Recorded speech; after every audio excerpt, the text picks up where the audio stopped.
ஓம் சக்தி தாயே போற்றி. நீ நல்லது நினைத்தால் இந்த தாயின் ஆசீர்வாதத்தில் உனக்கு நல்லது மட்டுமே நடக்கும். என் தங்க குழந்தையே, இந்த பதிவின் மூலமாக உன் வாழ்க்கையே மாற்ற வந்திருக்கின்றேன். இதை கேட்கும் நிமிடத்தில் இருந்து உன் கர்ம வினைகள் அத்தனையும் நிச்சயமாக உன்னை விட்டு விலகிவிடும் என்பதில் எந்த ஒரு மாற்று கருத்துமே கிடையாது. என் தங்க குழந்தையே, இன்று நீ இந்த வாக்கினை நீ மனதார கேட்க வேண்டும். கேட்டால் நிச்சயமாக உன் பிரச்சனைகள் அனைத்தும் உன்னை விட்டு நீங்கிவிடும். என் அன்பு குழந்தையே, இன்று உன் அம்மா நான் நரபலி கொடுக்க வந்திருக்கின்றேன். எதற்காக அம்மா இத்தனை ஆவேசம் என்று நீ கேட்கின்றாயா? என் தங்க குழந்தையே, மிகப்பெரிய பிரச்சனையில் நீ இருந்து கொண்டிருக்கின்றாய். உனக்குள் வரும் என்றால் சற்றென்று எதற்காக அம்மா இது போன்ற ஒரு செய்தியை நம் முன்னால் கொண்டு வந்திருக்கின்றார் என்பதனை நீ தெரிந்து கொள். இந்த அம்மாவின் ஆக்ரோசத்தை அதிகப்படுத்தி விடாதே. அத்தனைக்கும் காரணம் உண்டு. அத்தனை விஷயங்களுக்கும் ஒரு தீர்வு உண்டு. அதுபோலத்தான் இன்று உன் இல்லத்தில் நரபலி கொடுக்க நான் வந்திருப்பது அதற்கான காரணத்தை தெரிந்து கொள்ள வேண்டும். அத்தனை சுலபமான வார்த்தையா இது? இந்த வார்த்தையை கேட்டதுமே பாதி குழந்தைகள் அம்மாவின் மீது கோபம் கொண்டிருப்பார்கள். என்ன இது, நமக்கு நல்லது நடக்கும் என்று நம் அம்மாவினை தேடி வந்தால் இது போன்ற வார்த்தைகளை எல்லாம் சொல்லி நம் மனதை காயப்படுத்தி விடுகின்றாரே என்று என் குழந்தை நீ யோசிக்கின்றாய் அல்லவா? நிச்சயமாக உன்னுடைய யோசனைகள் அத்தனையும் நான் அறிவேன். என்ன நடக்கின்றது, ஏது நடக்கின்றது என்று உன்னை விட எனக்கு நன்றாக தெரியும் அல்லவா? உன்னை சுற்றி இந்த வாழ்க்கை உனக்கு என்னவெல்லாம் கொடுத்து கொண்டிருக்கின்றது என்பதனை நான் அறிவேன். அப்படி இருக்கும் பொழுது எதற்கும் என் பிள்ளை நீ கலங்கிவிடாமல் உன்னை சுற்றி எந்த விஷயங்கள் நடந்தாலும் அதற்காக நீ மனம் பதற்றமடையாமல் அத்தனை விஷயங்களையும் சரியாக எதிர்கொள்ள தொடங்கிவிட்டால் அது போதும். உன்னோடு நான் இருப்பதும் உனக்காக என்றும் நான் வருவதும் இனி ஒவ்வொரு சூழ்நிலையிலும் உன்னை பெருமகிழ்ச்சி படுத்தும் என்பதனை புரிந்து கொள்ள வேண்டும். உன் அம்மா நான் உன்னோடு இருந்து உனக்கு என்னவெல்லாம் கொடுக்க வேண்டும் என்று நினைக்கின்றேனோ அதையெல்லாமே சரியாக உனக்கு தந்து கொண்டிருக்கின்றேன் என் தங்க குழந்தையே. அந்த நேரத்தில் இன்று இந்த அம்மாவினுடைய ஆக்ரோசம் ஒரு நரபலியை வேண்டி உன் இல்லத்திலிருந்து எடுக்க வேண்டி இருக்கின்றது என்றால் நிச்சயமாக அது உனக்கு கெடுதலா அல்லது உனக்கு நல்லதா என்பதனை தெரிந்து கொள்ள வேண்டியது உன்னுடைய கடமை அல்லவா? உன்னை சுற்றி வருகின்ற ஒவ்வொரு விஷயங்களையும் நீ சரியாக தெரிந்து கொள்ள வேண்டும். உனக்காக எப்பொழுதும் அம்மா கொண்டு வருகின்ற செய்தியிலிருந்து தேவையான நன்மைகளை நீதான் எடுத்துக்கொள்ள வேண்டும். இத்தனை நாளும் கஷ்டப்பட்டும் கவலைப்பட்டும் கண்ணீர் விட்டும் கதறிக்கொண்டிருந்தோம் என்று சொல்லிக் கொண்டிருந்த என் குழந்தையின் வாழ்க்கை இனிமேல் அத்தனை சந்தோஷங்களையும் ஒரு சேர கொடுக்க வேண்டி வருகின்றது.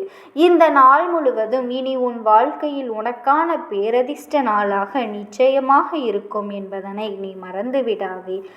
எதையும் எதிர்பார்த்து இந்த வாழ்க்கையில் நீ எந்த ஒரு நன்மைகளையும் பெற்றுவிடுவதில்லை.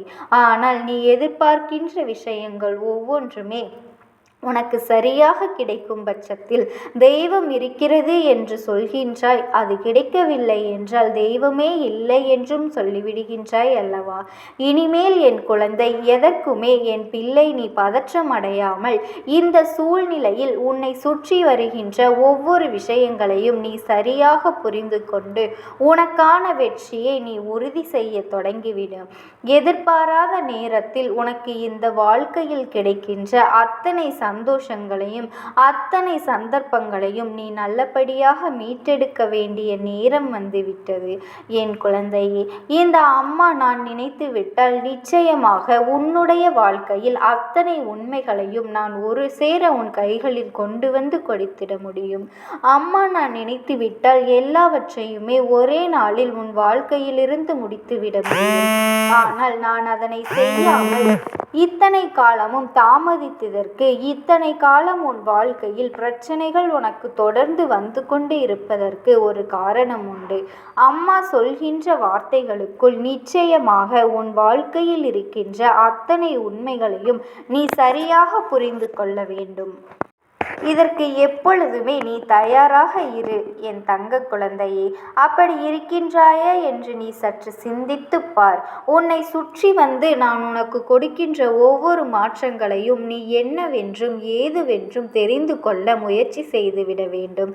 இந்த நேரம் நான் உனக்காகத்தான், உன்னை காணத்தான் வருகின்றேன் என்பது உனக்கு புரியும் என்றால் இந்த அம்மாவினுடைய நாட்டம் உன் வாழ்க்கையில் நல்லபடியாக நடக்கும் என்பதனையும் நீ தெரிந்து கொள்வாய்.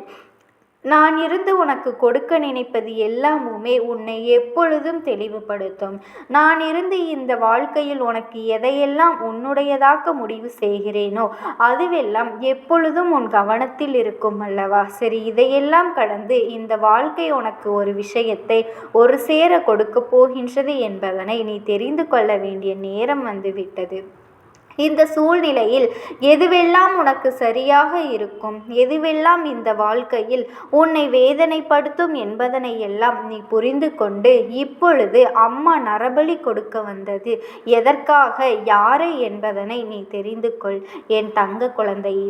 உனக்கு மிகவும் நெருக்கமான ஒருவரைத்தான் நரபலி கேட்க வந்திருக்கின்றேன் அம்மா என்று வாயை திறந்து விட்டாய் அல்லவா என் குழந்தையே. நீ தீய சக்திக்கு அடைக்கலம் கொடுத்து உன் இல்லத்தில் வைத்திருக்கின்றாய். எத்தனையோ முறை அம்மா உனக்கு எச்சரிக்கை கொடுத்தும் நேர்மறையான எண்ணங்கள் உனக்குள் வந்துவிடவில்லை.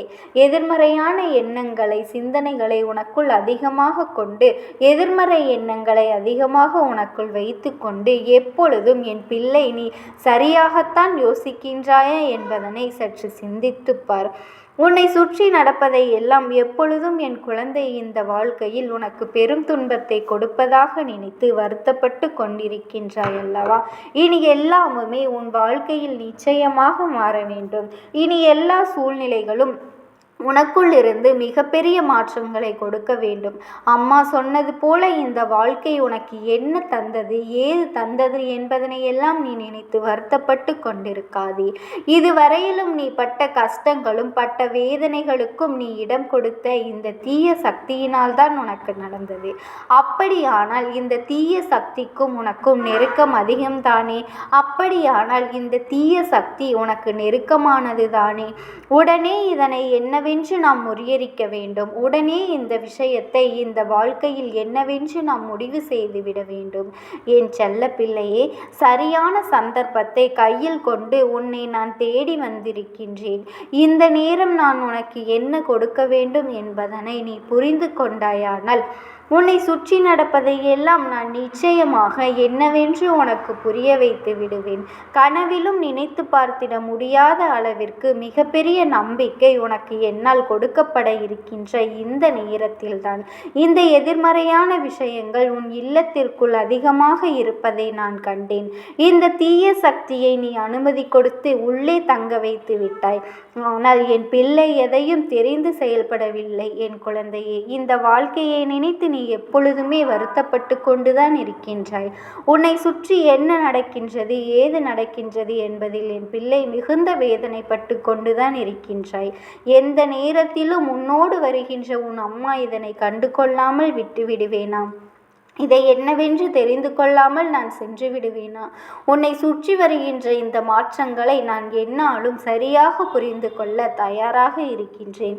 இனிமேலும் எந்த பிரச்சனைகளும் உன்னை தொடர்ந்து வராமல் இந்த வாழ்க்கையை சரியாக நீ என்னவென்று கண்டு கொண்டால் போதும்.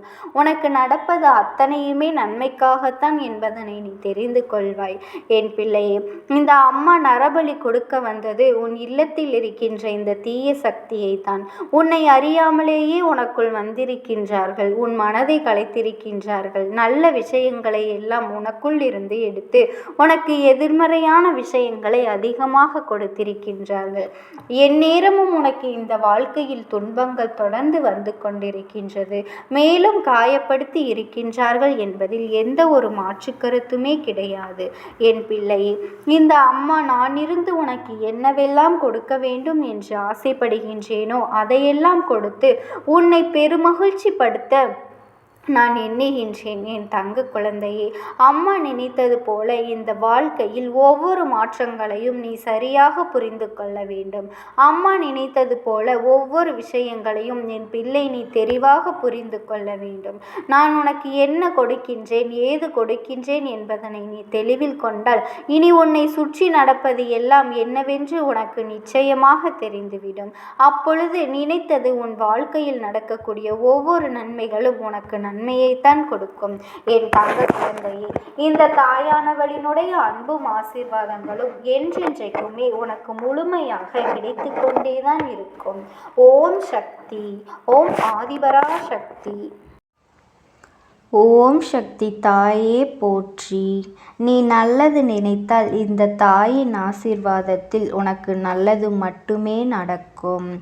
என் அன்பு குழந்தையே, உன்னுடைய வாழ்க்கை துணையை பற்றி நீயே அறியாத சில விஷயங்களை உன்னிடத்தில் இந்த அம்மா ஸ்தானத்தில் இருந்து உனக்கு கூற வந்திருக்கின்றேன்.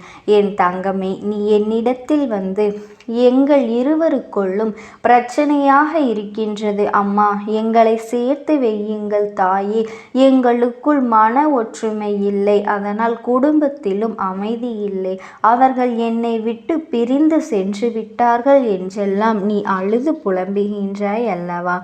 என் செல்ல குழந்தையே, நான் இப்பொழுது உன்னுடைய தாயாக இருந்து உனக்கு சில உண்மைகளை எல்லாம் நிச்சயமாக கூறத்தான் போகின்றேன். இதையெல்லாம் நீ புரிந்து கொள்ள வேண்டும். நீ அறிவுள்ள குழந்தையாக இருக்கின்றாய் அல்லவா? அதனால்தான் இதை நீ தெரிந்து கொள்ள வேண்டியது அவசியமாக இருக்கின்றது. என் செல்ல குழந்தையே, பெண்ணாக இருந்தாலும் சரி, ஆணாக இருந்தாலும் சரி, வாழ்க்கையில் அவர்களுக்கு எது சரியில்லாமல் போனாலும் மனைவியோ தான் புகுந்த வீடோ சரியாக இருந்துவிட்டால் போதும், அவர்களினுடைய வாழ்க்கையானது சொர்க்கமாக மாறிவிடும். என் குழந்தையே, யார் ஒருவருக்கு வாழ்க்கை துணை என்ற ஒன்று இல்லாமல் போய்விட்டால் நிச்சயமாக இறுதி காலத்தில் ஆறுதலுக்கு கூட யாருமே இல்லாமல் போய்விடுவார்கள். இதை மட்டும் நீ நன்றாக புரிந்து கொள்ள வேண்டும். 1000 சொந்தங்கள் உன்னை சுற்றி சுற்றி இருந்தாலும் உன்னுடைய கணவனோ அல்லது உன்னுடைய மனைவியோதான் என்றுமே உனக்கு துணையாக இருப்பார்கள். அவர்கள் இல்லாவிட்டால் என்றுமே நீ அனாதையாகத்தான் இருக்க போகின்றாய். இதை நீ வாழும் வாழ்க்கையில் இதுநாள் வரையிலும் இத்தனை நாளும் நீ புரிந்து கொண்டிருப்பாய் அல்லவா? என் செல்ல குழந்தையே, சில சூழ்நிலைகள் கடினமாக இருந்தாலும் உண்மைகள் கசப்பாக இருந்தாலும் இதை நீங்கள் உணர்வு பூர்வமாக தெரிந்து கொள்ள வேண்டும். ஏனென்றால் நீ இதையெல்லாம் தாமதமாக உணர்ந்துவிட்டாயானால் நிச்சயமாக அந்த நேரம் இந்த உறவானது உன்னோடு இல்லாமல் போவதற்கு கூட வாய்ப்புகள் அதிகம் இருக்கின்றது. ஏனென்றால் காலம் இன்று இருப்பவர்களை நாளை பார்க்க முடியவில்லை என்பதை தான் உனக்கு எப்பொழுதும் உணர்த்துகின்றது. அதைத்தான் உன் அம்மாவும் உன்னிடத்தில் நான் தெளிவாக சொல்லி கொண்டிருக்கின்றேன். என் செல்ல பிள்ளையே, உன்னுடைய துணையானவரை நீ சில சமயங்களில் மனம் வருந்தும்படியாக பேசிவிட்டாலும், அவர் உன்னிடத்தில் மனம் வருந்தும்படி பேசிவிட்டாலும் உங்களுக்குள்ளே அந்த ஈர்ப்பானது இருந்து கொண்டுதான் இருந்தது. இதுவெல்லாம் இந்த அம்மாவிற்கு நிச்சயமாக நன்றாக தெரியும். உங்களில் ஒருவர் நிச்சயமாக ஒவ்வொரு சமயங்களிலும் விட்டு கொடுத்துதான் சென்றீர்கள். அதில் எந்த ஒரு மாற்று கருத்துமே இல்லை. நீங்கள் இருவரும் ஒருவரின் மேல் ஒருவர் வைத்திருக்கின்ற அன்பானது எந்த குறையில் இல்லாமல் தான் இருக்கின்றது. ஆனாலும் சில கோபதாபங்களில் அவசரப்பட்டு ஒருவருக்கொருவர் சண்டையிட்டு கொள்கின்றீர்கள். இந்த பிடிவாதம் மட்டும் வந்துவிட்டால் ஒரு சில சமயங்களில் இருவருமே புரிந்து கொள்ளும் தன்மை இல்லாமல் போய்விடுகின்றீர்கள். என் அன்பு குழந்தையே, இன்று உங்கள் இருவருக்குமான இந்த பிரச்சனைக்கு முக்கிய காரணம் மூன்றாவது ஒரு நபராக இருந்தாலும் என் செல்ல குழந்தையே, உங்களுக்கான பிரச்சனைகளை நீங்கள் ஆற அமர்ந்து உங்களுக்குள்ளே பேசி தீர்த்து கொள்ள வேண்டும். உன் துணையானது உன்னிடத்தில் எவ்வளவுதான் சண்டை போட்டாலும் எந்த ஒரு சூழ்நிலையிலும் பாசத்தில் உன்னிடத்தில் குறை வைக்கவில்லை. பலமுறை இது போல நடந்த பிறகும் சில சமயங்களில் எல்லாம் அதை அவர்களின் மனது ஏற்க மறுக்கின்றது. நீயோ அவரை உன் உயிருக்கும் மேலாகவே நினைத்து கொண்டுதான் இருக்கின்றாய். ஆனாலும் என் அன்பு பிள்ளையே, ஒரு பிரச்சனையை எப்படி சுமூகமாக முடிக்க வேண்டும் என்பது மட்டும் உனக்கு இன்னும் நன்றாக தெரிவதில்லை. அம்மா சொல்லக்கூடிய ஒரு விஷயத்தை நீ எப்பொழுதும் மறந்துவிடக் கூடாது. அது என்ன தெரியுமா? உனக்காக தன்னுடைய தாய் தந்தையர்களை எல்லாம் விட்டுவிட்டு நீயே உலகம் என்று உன்னை தேடி வந்தவர்களை எல்லாம் ஒரு நாளும் நீ உதாசீனப்படுத்தி பேசிவிடக் கூடாது. உன்னுடைய தன்மானத்திற்காக செய்கின்றேன் என்று நீ எந்த ஒரு தவறையும் செய்துவிடக் கூடாது. அவர்கள் தன்னுடைய குடும்பத்தையே பிரிந்து உன்னோடு வந்திருக்கின்றார்கள் என்றால் அவர்களுக்கு ஆறுதல் சொல்லக்கூட அங்கே யாருமே இருக்க மாட்டார்கள் அல்லவா? அப்படிப்பட்ட ஒரு பெண்ணுக்கு நீ அப்பாவாகவும் அம்மாவாகவும் நீ மட்டுமே இருந்து அவர்களை வாழ்க்கையில் வளம் நடத்த வேண்டும்.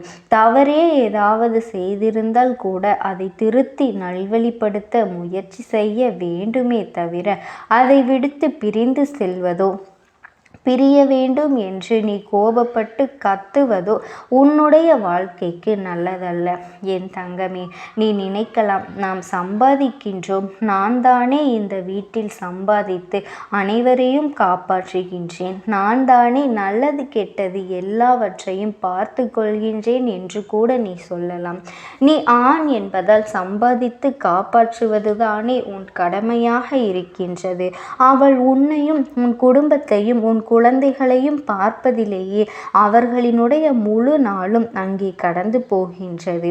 என் குழந்தையே, சில சமயங்களில் நீ உன்னுடைய துணையிடத்திலே அதட்டலாக பேசினாலும் கூட, கோபமாக கத்தினாலும் கூட அவர்கள் உன்னுடைய பேச்சில் பயந்து விடுகின்றார்கள். அது மட்டுமல்ல, உன்னுடைய பேச்சினை கேட்டு எப்பொழுதும் நடந்து கொள்ள வேண்டும் என்ற எண்ணத்தை ஆரம்பத்திலேயே அவர்கள் வைத்து கொண்டுதான் இருந்தார்கள். இப்போது வரை அதை பின்பற்றியே நடந்தும் வருகின்றார்கள். என் செல்ல குழந்தையே, கணவனுடைய பேச்சுக்கு எதிர்பேச்சு பேசிவிட்டால் அங்கே குடும்பத்தில் பிரச்சனைகள் எழுந்துவிடும் என்ற ஒரு பயம் அவர்களுக்கு இருக்கத்தான் செய்கின்றது. பொதுவாக இங்கே இருக்கக்கூடிய குடும்பங்களில் பிரச்சனைகள் அதிகமாக வருவது எல்லாம் கணவனினுடைய பேச்சுக்கு மனைவி எதிராக பேசி கொண்டிருப்பதாலேயோ அல்லது மனைவியுடைய பேச்சுக்கு கணவன் எதிர்மறையாக பேசி கொண்டிருப்பதனாலேயோ மூன்றாவது ஒரு நபரை தேவையில்லாமல் உன்னுடைய குடும்ப விஷயங்களுக்கு ஆலோசனை வழங்க நீ அழைக்கின்றாய் என்றால் அங்கே உன்னிடத்தில் பிரச்சனைகள் புதிதாக ஆரம்பிக்கின்றது என்பதனை நீ புரிந்து கொள்ள வேண்டும். என் பிள்ளையே, அம்மா சொல்வது பிள்ளைகளின் வாழ்க்கையில் எதிர்மறையாக கூட நடக்கலாம். அவர்களுக்கெல்லாம் இந்த வாக்கு பொருந்தாது. என் செல்லமே, கணவனுக்கும் மனைவிக்கும் இடையே இருக்கும் அன்பானது இருவரும் கட்டிப்பிடிப்பதனாலோ முத்தமிடுவதனாலோ இல்லை. அதற்கும் மேலாக உன்னோடு வாழ்பவர் உன்னுடைய உணர்வுகளையும் அவர்களுக்கு ஏற்படுகின்ற வழிகளையும் புரிந்து கொள்வதில்தான் இருக்கின்றது. எந்த ஒரு சூழ்நிலையிலும் ஒருவரை ஒருவர் விட்டு கொடுக்காமல் நல்ல அன்போடு புரிந்து நடந்து கொள்வதில் தான் இருக்கின்றது என்பதனை நீ மறந்து விடாதே. என் குழந்தையே, ஒவ்வொருவரும் அவர்களினுடைய குழந்தைகளுக்கு இதையெல்லாம் சொல்லி கொடுத்துதான் தெரிந்து கொள்ள வேண்டும் என்ற அவசியம் இல்லை. ஏன் தெரியுமா? இதையெல்லாம் அன்றாட வாழ்க்கையில் எல்லோரும் ஒவ்வொரு குடும்பத்தில் நடக்கக்கூடிய விஷயங்களை எல்லாம் தெரிந்தோ தெரியாமலோ பார்த்து கொண்டுதான் இருக்கின்றார்கள். அப்படி இருக்கும் பொழுது நம்முடைய வாழ்க்கையில் இது போன்றெல்லாம் நடப்பதற்கு நாமவே எல்லாவற்றையும் தவறுகளாக செய்துவிடக் கூடாது அல்லவா? உன் குடும்பத்தில் இருப்பவர்களிடத்தில் எப்பொழுதும் நீ அன்பாக நடந்து கொள்ள வேண்டும். அது மட்டுமல்ல, நீ பெண்ணாக இருந்தால் உன்னுடைய மாமியாரையும் மாமனாரையும் பெற்றோர் போல பார்த்து கொள்ள வேண்டும். அதுவே நீ ஆணாக இருந்தால் உன்னுடைய மனைவியின் பெற்றோரையும் உன்னுடைய தாய் தந்தையை போலதான் பார்த்து கொள்ள வேண்டும். என் தங்கப்பிள்ளையே, இன்று இருக்கக்கூடிய சூழ்நிலையில் ஒவ்வொருவரும் தன்னுடைய பலம் என்ன, பலவீனம் என்ன என்பதையெல்லாம் நன்றாக தெரிந்து வைத்திருக்க வேண்டும். ஒரு ஆணுக்கு பலம் என்ன தெரியுமா? அவனுடைய மனைவிதான். எப்பொழுதும் சில பெண்களை தவிர எல்லா பெண்களும் தன்னுடைய பலத்தையோ தன்னுடைய அதிகாரத்தையோ தன் கணவனிடத்தில் வெளிப்படுத்துவது இல்லை. ஒருவருக்கொருவர் அதீத அன்பு வைத்துவிட்டுதான் அங்கே இதையெல்லாம் வெளிப்படுத்த தெரியாமல் சிறு சிறு பிரச்சனைகளுக்கு எல்லாம் சண்டையிட்டு உங்களையும் வைத்து கொண்டு உங்கள் குழந்தைகளையும் கண்கலங்க வைத்து விடுகின்றீர்கள். என் தங்கமே, நீ என் குழந்தை அல்லவா? நீ ஆணாக இருக்கும் பட்சத்தில் உன்னுடைய மனைவியிடத்தில் அன்பாக பேச வேண்டும். வெளியில் உனக்கு 1000 பிரச்சனைகள் இருந்தாலும் வீட்டுக்கு வந்ததும் தன்னுடைய வீட்டையும் நீ கவனிக்க வேண்டும் அல்லவா? இந்த குடும்பத்திற்காகத்தானே நீ இத்தனையும் செய்து வருகின்றாய். அப்படி இருக்கும் பொழுது உன்னுடைய துணையை நீ புரிந்து கொள்ள வேண்டும் அல்லவா? என் தங்க குழந்தையே, நீ எதை நினைத்தும் கவலைப்படாதே. இந்த தாயானவளினுடைய அன்பும் ஆசீர்வாதங்களும் என்றென்றைக்குமே உனக்கு முழுமையாக கிடைத்து கொண்டே இருக்கும். ஓம் சக்தி.